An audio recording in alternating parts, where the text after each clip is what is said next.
Hey, does your car have a misfire and is running rough? Well, before you blindly throw money at it, do this first. Stupid idea. This is a 2005 Nissan Frontier. It came in with a misfire.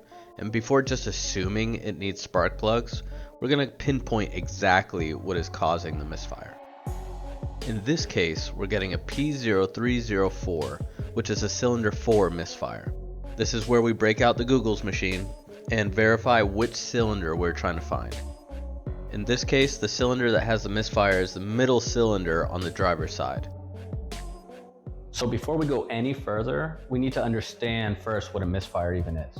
You see, the engine needs three things to run correctly: proper air-fuel ratio, proper ignition, and proper compression. First thing, proper air-fuel ratio.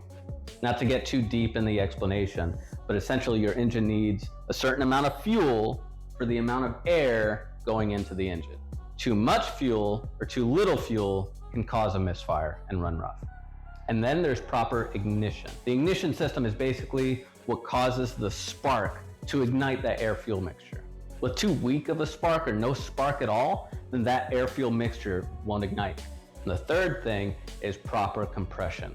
So that air-fuel mixture gets compressed, and that's where the ignition happens. But if that compression is leaking somewhere, then that could cause a weak or no explosion at all, which is a misfire. So what we're going to do here is process of elimination. And right now the code is showing on cylinder 4. So what we're going to do, since they're easy to get to, is move the ignition components, the spark plug and the coil, to two separate cylinders to see if the code follows one of those. First things first, we're going to remove the coils.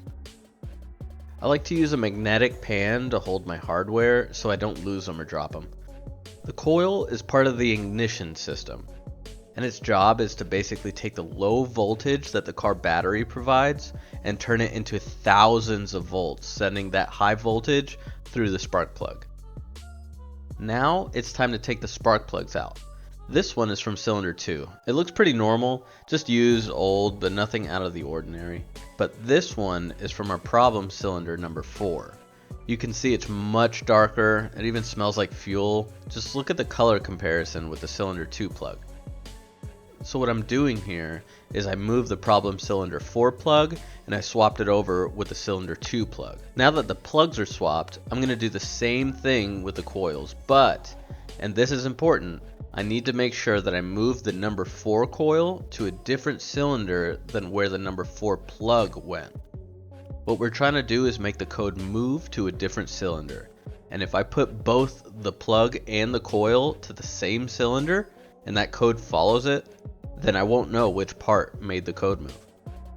So in this case, I'm moving the coil to cylinder 6. Plug everything back up, and we want to clear all the engine codes after the swap, because we're about to go for a drive to make the code pop back up, hopefully showing a different cylinder. But even if it doesn't, I'll explain what to do later in the video. On my way back from the drive, notice how the check engine light is blinking instead of staying steady. Check the description where I explain why. Sweet. Looks like the code moved to cylinder 6. Now we got lucky because the code followed the coil. So now we know what was causing the issue. But what if the code did not follow either? Well, you could do the same exact process with the fuel injector. You just simply swap the fuel injector with another cylinder, clear your code, and drive it until the code pops up again. And then if the code follows the fuel injector, then you know it's the fuel injector that's the issue. But what if it doesn't follow the fuel injector? Then that's pointing towards a compression problem. That's when you want to start doing either a compression or a leak down test to really pinpoint where your compression is leaking from. That could be caused by a number of things, which we'll do in a different video. I really appreciate you guys. Thank you so much for subscribing. Go to noneedgarage.com to learn more. If you'd like to donate or if you need help, hit me up. I'm more than happy to help you out.